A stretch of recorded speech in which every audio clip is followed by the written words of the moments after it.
Okay, welcome to our channel, Swiss Tesla Fan. In this episode I want to talk about something important. We had an issue with the car just after delivery, about a day later. Everything on autopilot, the cruise control, even the windshield wipers, the automatic windshield wipers wouldn't work. And I was worried, I thought the car had a problem. And then suddenly I discovered that the problem started just when I started putting this USB key inside the car to use the Tesla Dashcam.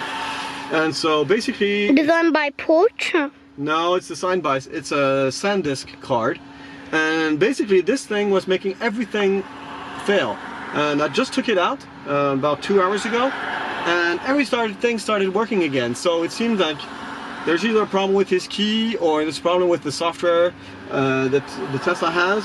But if you run into this problem or you hear somebody that runs into this problem, this is definitely something that can help. Even on the forums, I had trouble finding this information. So yeah, just a little thing.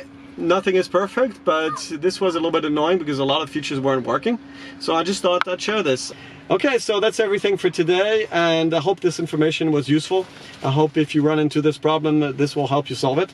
And so I'll see you next time. If you like this video, don't hesitate to put a like on it, and sure, you can help me out. Okay. Turn the notification bell, and if you are excited of me, buy this.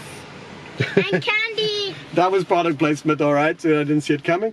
So yeah, so if you also have some subjects you want us to address in the next video, don't hesitate to let us know. So that's everything for today, and see you next time. Bye bye.